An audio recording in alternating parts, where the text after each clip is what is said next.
শিরোনামে শুনছিলেন যে যুদ্ধবিরতি চুক্তি লঙ্ঘনের পর গাজায় এক মুহূর্তের জন্য থামেনি ইসরায়েলের নির্মম আগ্রাসন।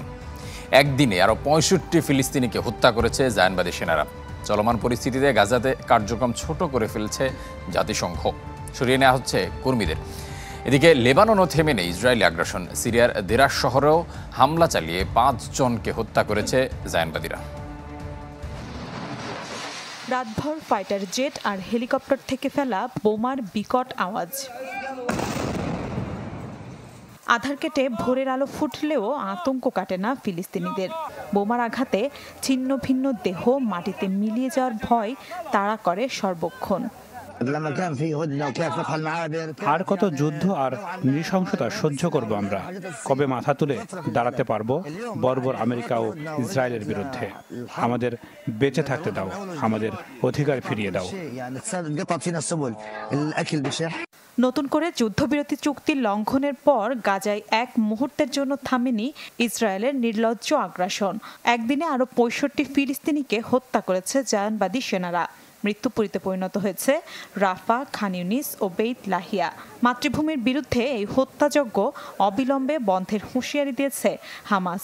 গণহত্যায় মার্কিন নগ্ন সমর্থনেরও নিন্দা জানিয়েছে ফিলিস্তিনের স্বাধীনতাকামী এই গোষ্ঠী।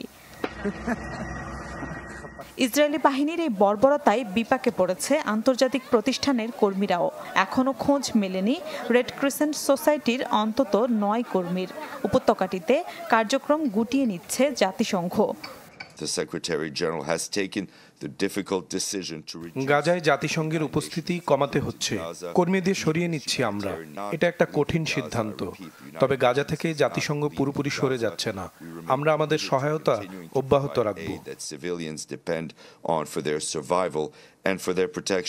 এদিকে লেবাননেও থেমে নেই ইসরায়েলি আগ্রাসন।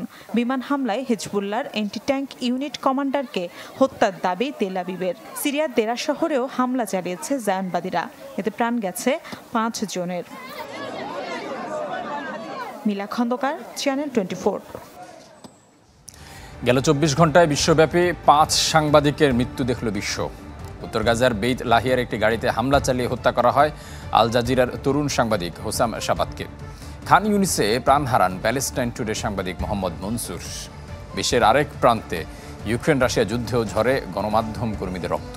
প্রাণ যায় ৩ রুশ গণমাধ্যম কর্মীর। এদিকে তুরস্কে এক দশকে সবচেয়ে উত্তাল বিক্ষোভ দমাতে গণমাধ্যমের উপর দমন পীড়নের নীতিতে এরদোয়ান সরকার। সোমবার সকাল থেকে পরের ২৪টি ঘন্টা বিশ্বব্যাপী সাংবাদিকদের জন্য এক কালো অধ্যায়। কারণ এই একটি দিনেই বিশ্বে চলমান বেশিরভাগ সংঘাতে ভুক্তভোগী হয়েছেন গণমাধ্যম কর্মীরা। ফিলিস্তিনিদের ওপর ইসরায়েলের অমানবিক আগ্রাসনে বড় খেসারত দিয়েছে গণমাধ্যম। ১৮ মাসে ২ শতাধিক সাংবাদিককে হত্যা করে এই অঞ্চলটি গেল এক বছরে বিশ্বের সাংবাদিকদের জন্য সবচেয়ে ভয়াল এলাকা। সোমবার আরও ২ সাংবাদিকের মৃত্যু হয়েছে গাজায়। একটি গাড়িতে হামলা চালিয়ে হত্যা করা হয় আল জাজিরার তরুণ সাংবাদিক হোসাম শাবাতকে। এ নিয়ে ১৮ মাসে কাতার ভিত্তিক গণমাধ্যমটির ৭ কর্মীর মৃত্যু দেখল উপত্যকাটি। ২৩ বছর বয়সী শাবাত মৃত্যুর আগে তার শেষ কথাগুলো বলে যেতে সক্ষম হয়েছিলেন, যা লিপিবদ্ধ করে তার আইডি থেকে পোস্ট দেন শাবাতের সহকর্মীরা। হৃদয় বিদারক এই পোস্টে শাবাত তুলে ধরেন ২১ বছর বয়স থেকে যুদ্ধের সংবাদ সংগ্রহে তার সংগ্রামের কথা, বলেন সাংবাদিকতার প্রতি তার নিষ্ঠার কথা। একই দিনে খান ইউনিসে প্রাণ হারান প্যালেস্টাইন টুডের সাংবাদিক মোহাম্মদ মনসুর। নিজের বাড়িতে হামলা চালিয়ে সপরিবারে হত্যা করা হয় তাকে। বিশ্বের আরেক প্রান্তে ইউক্রেন রাশিয়া যুদ্ধেও ঝরে গণমাধ্যম কর্মীদের রক্ত। সোমবার রাশিয়া অধিকৃত লুহান্সকে একটি গাড়িতে যুক্তরাষ্ট্রের হিমারস ক্ষেপণাস্ত্র দিয়ে হামলা চালায় ইউক্রেন। এতে প্রাণ যায় ৩ রুশ গণমাধ্যম কর্মীর। তাদের মধ্যে একজন খ্যাতিমান যুদ্ধ সাংবাদিক আলেকজান্ডার ফেডারচক। ক্রেমলিন ভিত্তিক গণমাধ্যম ইজভেস্তিয়ায় কাজ করতেন তিনি।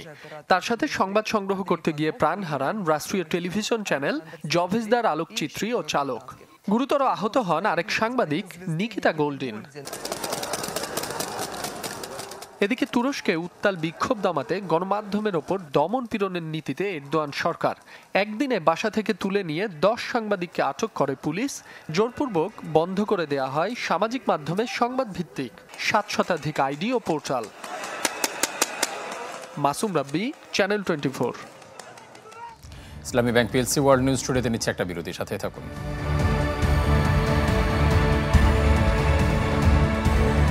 আবার আমন্ত্রণ Islami bank PLC world news টুডেতে। ইউক্রেন যুদ্ধ বন্ধে সৌদি আরবে যুক্তরাষ্ট্র রাশিয়ার প্রতিনিধি দলের মধ্যে আলোচনা হয়েছে, যাকে ফলপ্রসূ বলে দাবি করেছেন মস্কোর প্রতিনিধি গ্রেগরি কারাসিন। পরবর্তী আলোচনায় জাতিসংঘ সহ বেশ কয়েকটি দেশ অংশগ্রহণ করবে বলে জানান তিনি। তবে কোন কোন দেশ যুদ্ধবিরতি আলোচনায় যোগ দেবে তা স্পষ্ট করেননি গ্রেগরি। রয়টার্স বলছে, এর মধ্যে মস্কো ওয়াশিংটনের অনুমোদনের জন্য পাঠানো হয়েছে যৌথ বিবৃতি। এর আগে রোববার ইউক্রেনের সঙ্গে আলোচনা করে যুক্তরাষ্ট্র।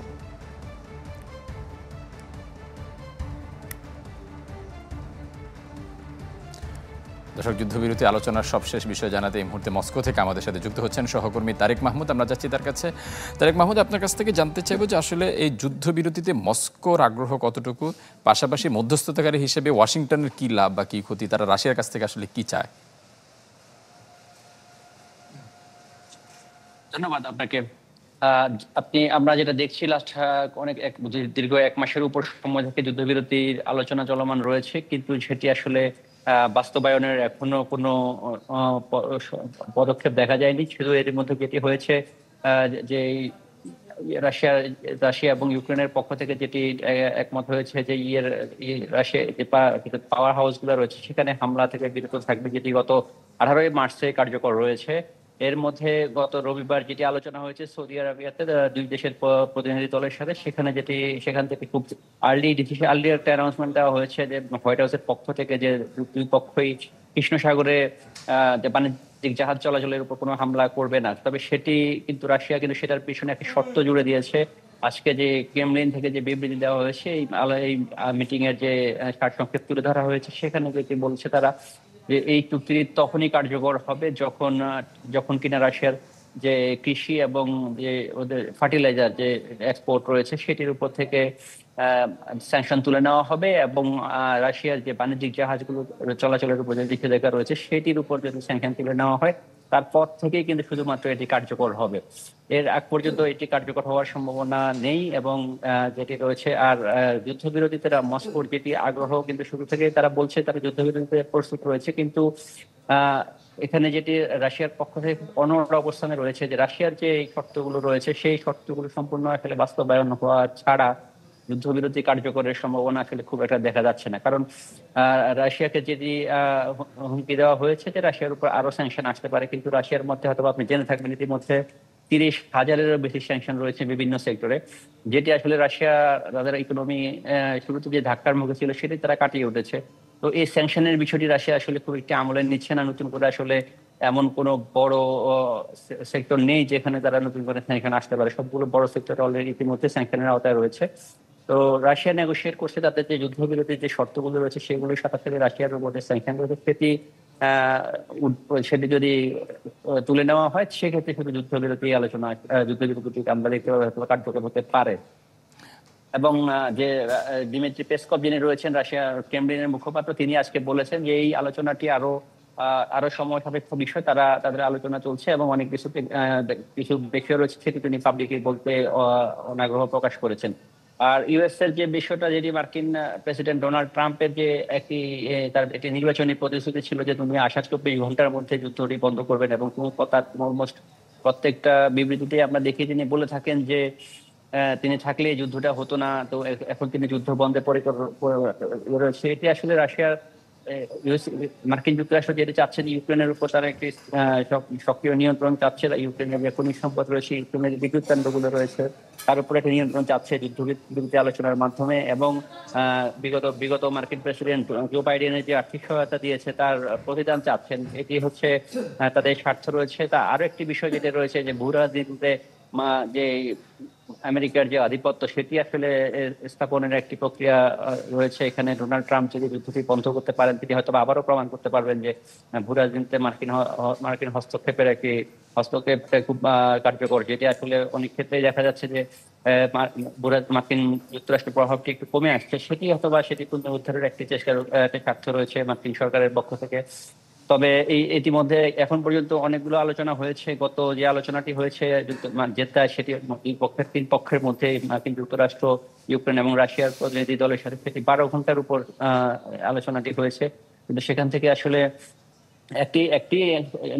মূলত একটি গুরুত্বপূর্ণ নির্দেশনা এসেছে যে কৃষ্ণ সাগরে বাণিজ্যিক জাহাজ চলাচল।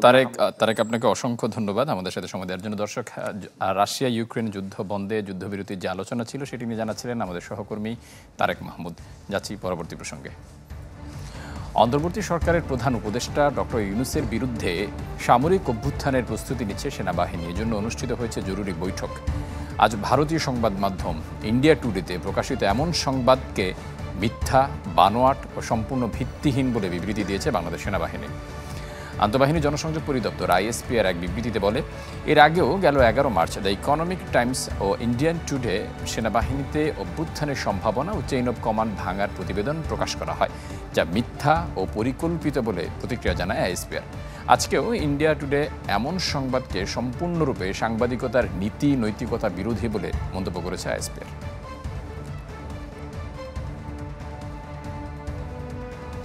ইসলামী ব্যাংক পিএলসি ওয়ার্ল্ড নিউজ স্টুডিওতে নিচ্ছে আরও একটা বিরতি, সাথে থাকুন।